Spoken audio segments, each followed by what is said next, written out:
আমি স্বাধীন বাংলাদেশের নাগরিক। আমি স্বাধীন বাংলাদেশের নাগরিক।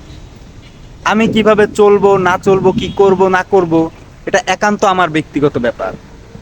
তো ওয়েট বইন, তোমার উপলক্ষে আমার কটা কথা।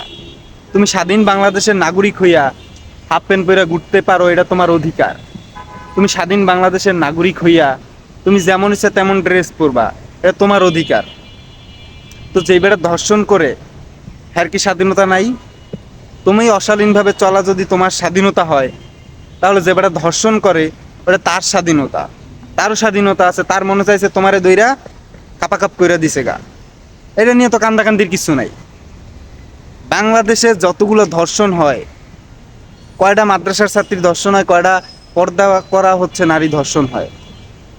বেশিরভাগই তোমাকে মতো 420 যারা স্বাধীনতা খুঁজে, যারা স্বাধীনতার নামে অশালীন ড্রেস পরে, অশালীনভাবে রাস্তায় চলাফেরা করে, যাদের মুখে শোনা যায় যে আমি স্বাধীন বাংলাদেশের নাগরিক, আমার স্বাধীনতা, আমি যা ইচ্ছা তাই করবো, তাতে আপনি বাধা দেওয়ার কে? তো তোমারে বাধা দেওয়ার সে কেউ না। যেই বেড়া দর্শন করবে হ্যারে বাধা দেওয়ার তুমি কে? সেও তো স্বাধীন বাংলাদেশের নাগরিক। কথায় কি যুক্তি আছে?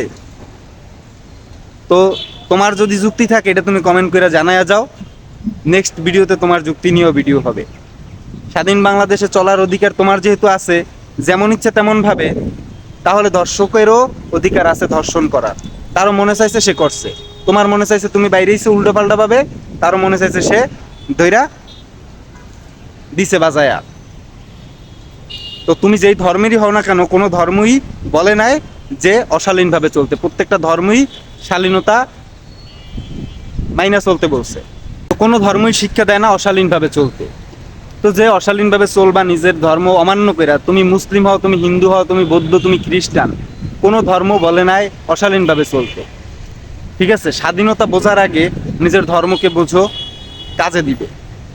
আশা করি ভালো লাগছে। ভালো না লাগলে কিছু করার নাই। অবশ্যই ভিডিওটা শেয়ার করবা, লাইক কমেন্ট কইরা মানুষে দেখার সুযোগ কইরা দিবা। অসংখ্য ধন্যবাদ।